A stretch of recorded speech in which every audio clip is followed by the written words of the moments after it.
Yeah, so you came home, typical day of work, right? I don't know, who cares? You want to have a smoke, but nothing gigantic.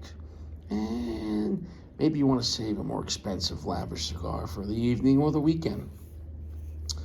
These are great. These are really reasonably priced. I got this for $5 and change. Let's call it $5.50 at a lounge in 2022.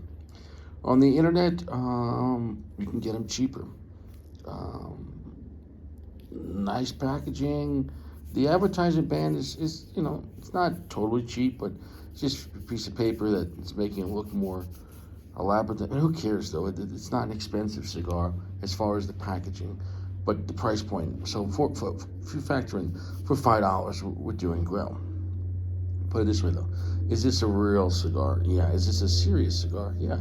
Is this a cigar that takes you seriously? It's not just, well, it's a yard cigar, it's something to puff on. No, this is an exquisite cigar, fantastic flavor, and some unique construction there. But it's all about the blend, right? It's mostly Nicaraguan, and I think it said it's a Sumatra Oscuro, Ecuadorian grown. You can look that up. Point is, though, this is, I think, Robusto. This in the Bolivar, they were made by Foundry. I'm not sure if they're still currently in production, but there's still plenty out there. I've seen them at shops, and also there's been plenty on still on some websites. And I think they got overlooked. I think the packaging, if anything, this is not attractive packaging. It's not. And with the amount of cigars out there, if I was at a lounge, outside the price, if you look at this, you'd be like, what? I don't know. You know what I'm saying though? So it just blue and white kind of reminds me of like the cheap store brand cereal or the store brand butter. You know what I'm saying though? So I don't know. They just, for the American market, blue and white's like, well, we're not having, I don't know, Chips Ahoy. You're having, I don't know, another brand, Chips Goodbye or Chips Hello. Whatever, that's it is. Dad lost his job and now we're eating Chips Hello. But anyways, let's just get to the cigar. But great construction. Uh, I would take it serious. If you could find these cheap right now, I would stock up. And it'd definitely be something different. But I'm going to light it up. I'll hang on with it. It's just a short review. But this is something I come back to. This in the Boulevard. Let's say in between paychecks, you get paid bi-weekly. Maybe it's a short week. I mean, maybe it's a tight week. And you know what? You got to get something, on the cheap. But not, you're not going to smoke garbage. Well, these are some examples of cigars that I think will do you right. I mean, the cigar is not going to win any beauty awards. It is what it is. It's $5, right? But that's the packaging, and the cigar is rustic, but it's a high priming wrapper. It's a Oscuro wrapper. Anyways, starting off, it's a medium plus, but a lot of heavy finish on the tongue.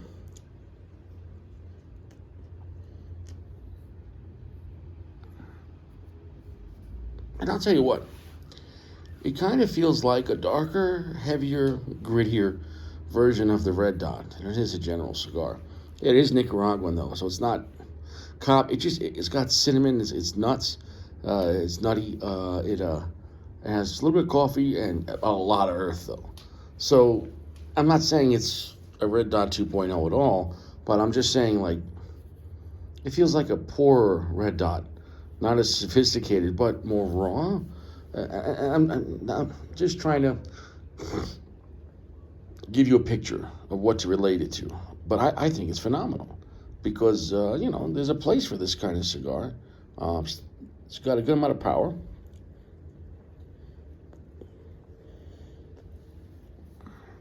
And as we smoke along with it, it definitely pick up in strength. But it's just got plenty of flavor off the bat. You're talking about $5. For $5, we're at a lounge. There's a lot worse cigars, or maybe none you could get, except Quorum, which don't smoke that. But all I'm trying to tell you is, don't let no one tell you these aren't good cigars. They have great flavor. They're using great tobacco.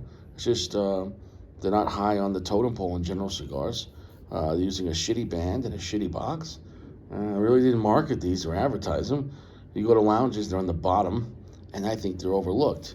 So it might be a little gem. Go on the internet, go on Cbit, buy yourself a box, and tuck it away. I'm not saying it's going to be your favorite cigar, but if you get them $5 at the store and let's say $2 on, on Cbit, you're going to have a great time with these. And I think they're really great flavor.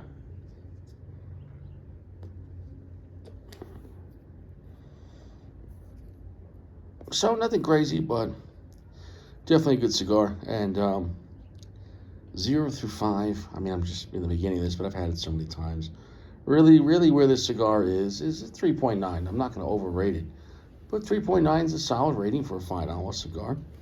And I mean, it does everything you ask for it for $5, and it's enjoyable.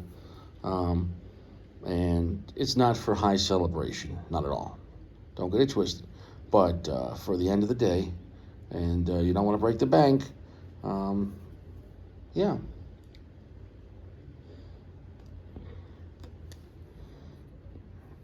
I'm gonna end it with that. I could go on and review one, two, second, third, last third. Gives a shit. But the point is this: it's a quality cigar. I think it's got a good profile, um, and with a smart price point, with shitty advertising, and so whatever. I got overlooked, and maybe it's discontinued now, but I think you'll enjoy it, and you get some boxes on CBID. So add it to your something you like. I'm not saying it's not gonna be your favorite cigar at all, but it's something up your sleeve you have, and I think you're gonna enjoy them. Definitely let them sit out a little bit. I had this sitting out since last night. Um, it's definitely a little on the softer side of the packing, and I wouldn't want to smoke the cigar wet. And the lounge I bought it from is on the moist side. All right, I'll talk to you later. Watch out for Rich, and I think you'll like this one. And it's inexpensive.